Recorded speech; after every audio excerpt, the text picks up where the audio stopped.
Generally, everybody in this room knows what Black People Unite means. So I can say it generally. However, if I take some time to create circumstances, my biography, why I need to say Black People Unite right now, then when I say it, there is going to be a specific, the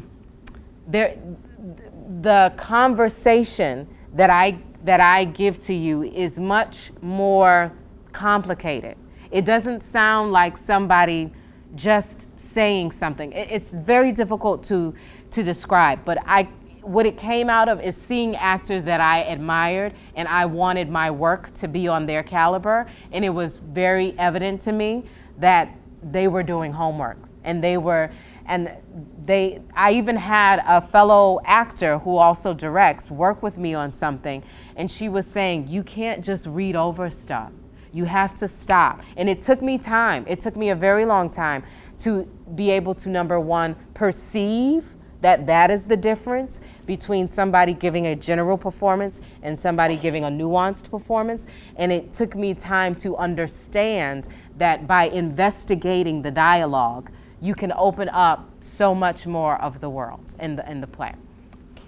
Hi, Joe. Hi, Joe. So being part of Steppenwolf and deal with some of the biggest people in theater like Terrell and Tina Landau, Anna Shapiro, Tracy Les. Yes. What is it like being a part of that company, and what is your role in being a part of a theater company? And on the business end of that, when you Steppenwolf exports a lot of shows to New York as well. Like, and how does an actor fit into that business-wise as well as creative process-wise? Okay, so creatively, it is an incredible blessing. I cannot say that enough, and the reason why is because whenever I go to work in a building where the standard is excellence, and if you are going to be a serious actor, what I have learned is that you need to carry with you a standard of excellence. If you will indulge me just for a second, I'm going to speak about that. My boyfriend is a newer actor, so he's starting at theaters where, smaller theaters, basically. And there's one particular theater that he worked at, and I worked at this theater when I first started in Chicago as well, where the experience was the same. We had the same experience, even though it's years later. I would go to rehearsal on time, other people would show up late, and so after a while, I started to be like, well, I'm gonna show up late too. The type of work was like, well, I'll do what I'm supposed to do. I'm telling you this story because what I said to him was, no, don't do that. Don't make the same mistake that I made. Because I was in that environment, I altered who I am as an artist and what I know to be a standard. Do not do that. I don't care wherever you go. I don't care if they take it seriously or not. If you are a serious artist, you go there and you be on time and you wait for everybody else to show up. Because what should happen is over a period of time, they should realize that, you know what, this is embarrassing for me to continuously show up to work on time when there's somebody who takes their job seriously and shows up on time. You make the standard rise up to you. If you are the best person if you have the best work ethic there, then you make everybody else's ethic rise up to you. You don't compromise who you are as an artist and the level of your work for anybody else. So when I go to the Steppenwolf, the level of work is, okay, oh my God. So, every time I go to work, and the most incredible thing about it is that they are the best artists that I have, met and worked with, and yet they are the most humble because they desire to be better. They desire the work to be excellent. And I say this to say that there have been times that I have worked in other theaters where they're not, I remember doing a play with New York actors, and they all felt like they were the cat's meow because I am a New York actor. And I thought to myself, humbly in my heart, there are actors that I work with at the Steppenwolf who are leaps and bounds beyond what you are doing, and they have no arrogance about them whatsoever. So number one, it is a privilege. I am always inspired to want to be more because I work with them, to speak to the business aspect of it. Being a part of their theater company, every theater company has their own rules. The theater company prioritizes us as actors, and the actors prioritizes the theater company. So basically, when they plan their season, they plan it to, they want to choose work that's going to serve the actors in the company. And if there's nothing else they can cast from the company, then they open it up to the general pool of actors in the city. But they cast from their ensemble first. As an actor, what that means is that if my theater calls on me and says, do you want to be a part of this show, then I should make it a priority to make sure that my schedule lends to me being able to do that show. With other theater companies, it's different. Some theater companies, you have to audition for every show that you want to be a part of. It's different. When our theater company takes a play to New York, they have a history of taking the play to New York. And that is why Steppenwolf is incredibly just really great for the actor in that sense, because I recently did a play in Chicago that went to New York, and they didn't take any of the Chicago actors. And the business aspect of it is that, number one, it might be more affordable for them to have local actors in New York, and number two, again, they're looking for people who have more of a name. Name one after graduation. Okay. DePaul University. Did you feel like going to the professional world, you had to struggle with student mentality to the professional mentality? Was there like an adjustment that you had to like work from? I'm gonna say no, and the reason why I'm gonna say no is that because if you are a student, that means that for whatever reason you have chosen this. And in my opinion, a student wants to do well. So I think it highly benefits you to keep the mentality of a student, because that means you are always looking to learn, you are always looking to grow. So you can treat every circumstance as an opportunity to learn and grow. Let's say if you have an audition and you don't feel like it went so great, no problem. Keep a journal. What about the audition that you didn't like? What do you want to work on? What do you want to do better the next time? Keep a journal of who you met, what you performed before that person, so that you know if you have an opportunity to audition for that person again, what happened? Did it go well? Did it not go well? Did they see me do this monologue and it didn't go so well? Maybe I shouldn't do that monologue again in front of that person. Or if I do it, it's gonna be the best thing they've ever seen in their life. You know what I mean? So I think it benefits you, because what happens is when you're fresh out of school, you get into the professional world and you realize all of this stuff that you have been learning. You hold yourself to a great standard, because you've collected all of this information and you're putting it into action. And what can happen in the professional world is when an actor works for years and years and years, they can become lazy. They stop doing homework to grow as an actor. They stop taking an occasional class to keep them fresh and developing. As a student, you're in the best position because you're always developing. You always have somebody to tell you, when you're off the mark or when you've grown. And so I find that because I'm in a theater company, I have had private conversations with people. Interestingly enough, Tracy Letts adapted Three Sisters, and Anna Shapiro directed it. And they are also the team that took August Osage to Broadway. And so I remember saying to Tracy one day, I said, you know something? I noticed you don't give me a lot of notes. Are you trying to take it easy on me or something? Do you think I can't handle it? Give me my notes. I want notes, So I find that I can have, heart-to-heart conversations with people in the company, because they are people that I trust, to say, you know what, if you see that I have habits as an actor that I'm not breaking, I need you to tell me. Listen, I have an ego. It's so hard. It's so hard for somebody to tell me, hey, do you know that you do this? And you're like, no, I do that. Are you serious? But you have to be brave and you have to be forgiving of yourself and accepting of yourself to say, okay, I do that. Because if you don't take the first step to admit that you do it, you can't do anything else. You can only do that.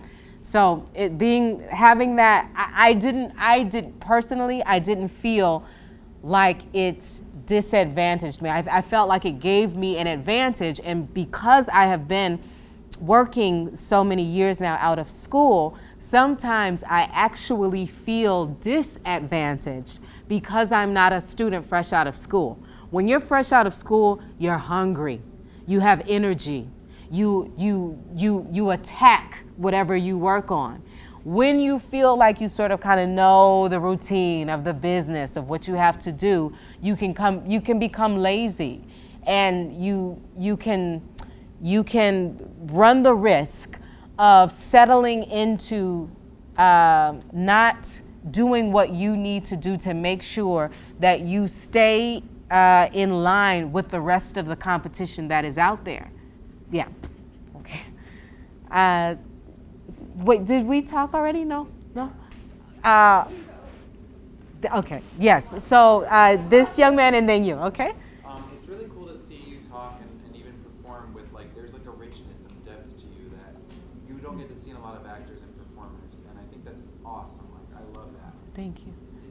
And I think it's because you approach your work with a lot of purpose. Is that something that you've always done, or is it something that you've developed over time in your journey?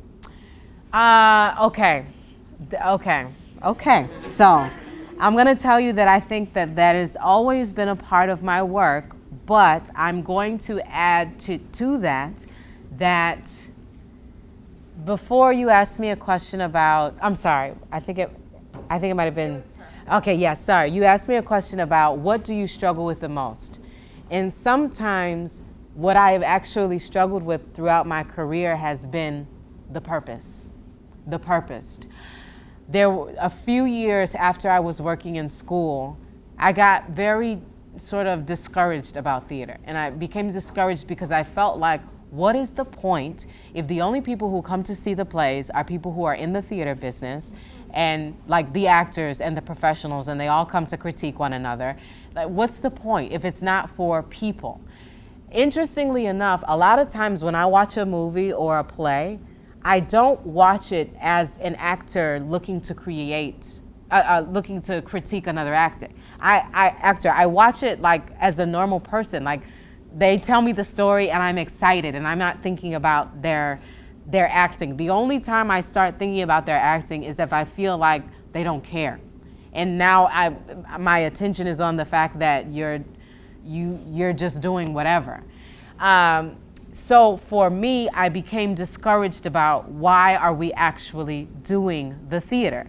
And sometimes when I'm on stage and I feel like an actor is going through the motions and their heart and their mind and their being is not present, sometimes I feel like it's only fun if everybody believes it. It's like make believe when you're a little kid, you know.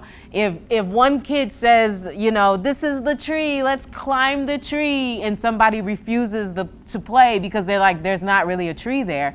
It's like, it was not fun. It's only fun if everybody gives their everything. So sometimes that is something that I have struggled with. I've struggled with, why are we doing it? Because if you learn more about the business of theater, then you start to learn more about the fact that people choose their plays based on their audience. Who's coming to see their plays? So now we have to do plays that we think this audience wants to see because the theater has a budget and they need to be able to operate. So they need to be able to do plays that will make them money, okay?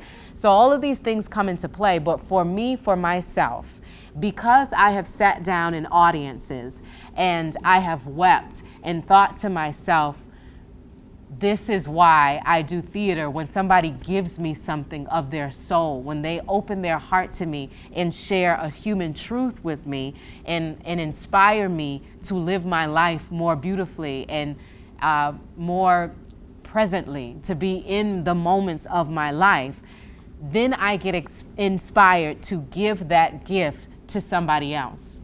And this is why I say, when you step on the stage, try your best to stay in the process of what you are doing. Because when I see an actor, for instance, when I was in the cabaret, and for those moments that the actors, the dancers were exchanging something between themselves, it made me feel like something in the gift wasn't complete, because it was no longer about my experience. It was about whatever you and that person are talking about on my time, on the time that I have paid for. So I always think of, I never know what me giving my best in this particular craft, in this moment, may give to another human being. And I have that experience when I go to McDonald's and the person is present and the person says, you know, how can I help you? Very genuinely. And they're not occupied with all of the stuff that's going on in their life, even if it's, I really don't want to be at McDonald's. Do you know what I mean? This experience of giving and sharing, I find has been mirrored to me in many more ways, that just not just in theater, but because it is my particular craft, I try to give that gift through theater. You're welcome. Okay, so this is kind of a two-part question. Okay. A few of us are having to perform our own one-person show that we've written. Oh wow, okay. So two-part question for you is, firstly, have you ever had to perform by yourself on stage for a long period of time? Uh-huh. So how was that experience? Uh-huh. And secondly, what would your advice be in keeping this text, like, to re-inspire yourself, since you've looked at it, you've read it, you've deleted it, and then even you said before, a playwright won't have something if it's not needed, and I'm the playwright, so I don't know if. Okay. What would your advice be? Okay, all right. So I've never been in a one-woman show. The closest that I've gotten to it is that I did a two-person show where the one person would speak the whole show and the other person doesn't speak. And what we did is that we would swap the role every week. So fun, right? So incredible. So the name of the play, if any of you want to do it, is called Late Bus to Mecca. And the story is about a prostitute who's leaving her pimp. And she comes on stage, and what happens is she's at a bus station and there's a homeless woman, and the homeless woman doesn't talk the whole time. And so she literally like talks to her and like does her makeup, and the lady still won't say anything. But even though they don't say anything, they form a relationship, and you know. But the point is the whole time that I was talking, I did feel like, oh, okay, is there a lull right now? How am I gonna pick up the energy? Is the audience still with me? Here is the thing that I'm gonna say to you that is true for all of us in this room. It may be that many of us find it very, very difficult to rehearse at home, because for the actor, the thrill and the relationship is the audience, right? So you don't feel like you're really doing it until there's a person there. This is the problem of acting. However, we have to, in my opinion, pick up the work ethic of the musician. You have to learn how to play your music and set things, be your own director, and say, score your music. Say what type of experience do you think you may want the audience to be having when you get to this part, when you get to that part? How are you going to do it? You have to try it different ways. You have to have different tactics to approach what it is you're trying to accomplish with your monologue. And the only way that you are going to feel secure about it is if you sit home by yourself in your room and you do it. I'm being very honest with you. As an actor, I know that it is dreadful. I know it. It is the hardest thing to do. I don't know. Maybe some of you are not like, that's not hard for me. I love talking to myself by myself in my room. You know, maybe it's not. For me, I find it to be difficult. But it is the only time that I feel that I feel secure to really work out what I'm doing. And one of my proudest moments as an actor is when I was doing Terrell's play with Tina, and there was a monologue that I had that wasn't working. And so I said, okay, Tina. So I went home all night in my room, and I just kept doing the monologue and over again with an inquisitive mind. And with the inquisitive mind, there came questions. And so because there were questions, I wanted to find the answers. And as I tried to lay out the answers in specific action, right? Because I know you guys learn about what do you want? What are your tactics and your actions to get it? When I began to lay it out for myself, I'm gonna play this action here. I'm gonna try these different actions. And I felt like by rehearsing it by myself and trying the different actions by myself, I arrived at what I believed my director wanted. The next day I went into rehearsal, I did the monologue for her, and she was like, great, what'd you do? And I said, I went home, I did my homework, you know? So that's always gonna be the answer for us. Whether we want to do it or not, that's what it is. And even when there are times when I'm like on the bus going through something and you know, I have my paper, my monologue, I'm going through it. Sometimes it can be annoying because then you're sitting next to somebody and they're like, oh, are you an actor? What are you working on? And then they start asking you all these questions. You're like, no, I have to work on this. I have to do it. Sorry, you know. So the only way that you're not going to be distracted by outside stuff and the Facebook and the TV show that you've been waiting to see is if you turn off everything and you sit in the room and you do it by yourself. Okay. Yes, sir. Andrew, very nice to meet you. Was it always your goal to get into Steppenwolf, or did it just land in your lap? How did that happen? I would say it was a little bit of both. It was a little bit of both in the sense that I knew what sort of the top theaters in Chicago were. And I knew that that's what I wanted to do. If I'm honest with myself, I am an ambitious person. I don't think of myself as an ambitious person, but when I think about things like I don't want to do it unless I can do my best, then I realize, well, I guess that's an ambitious person. So I had in my mind, I want to work at these theaters because they're the best in the city. So everybody starts out with some particular goal. So it was my goal to work at Steppenwolf. And this is a true story. If it's on tape, that's terrible. But I had been auditioning at the Steppenwolf a lot. And I would get called back, but I would never book the job. And so truthfully, you know, you're always told you should never call them. They should call you. But I called them. I called the casting director and I said, listen, I'm only calling because I want to know if there's something that I need to work on. If there's something that I need to do that I'm not doing that is holding me back, I want to know what it is. And she said, no, Alana, I love your work. That's why I keep calling you in. And I'm telling you this story because there's a lesson in that.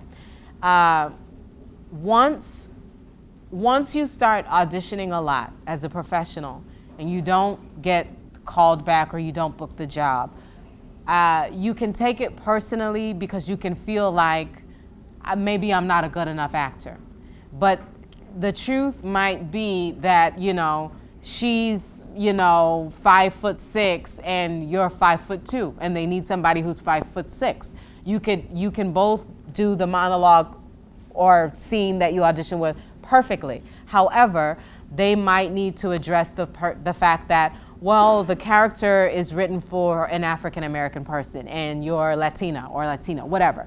There might be a lot of reasons why you don't get the job, and they don't have to do with your actual ability to do the job well. It can have to do with they're romantic lovers, and I need the guy to be taller than the girl. and the girl that came in, she's too tall. So you can't take these things personally. You just have to treat every audition like you're gonna do your best no matter what, because even if the person says, you know what, I can't hire her for this part because the person that came in fits the physical description more, I like this actor and I wanna work with her and I'm gonna call her in again. But I've heard actors say, well, I know they're not gonna cast me. If you go in there and you audition like they're not gonna cast you, they're not gonna cast you. Do you know what I mean? Ever. So you wanna go in with, I'm gonna do the best job I can do for this, and you never know what it can create. But with the Steppenwolf, that is the irony of my history, that I was auditioning and I never booked the job, and then I called and she was like, I keep calling you in because I like you. You know, it's just a matter of the right project. And then years later, they asked me to join the ensemble. So it's a little bit of both. Fran, you have to end our conversation by face-to-face. Guys. Thank you. Thank you.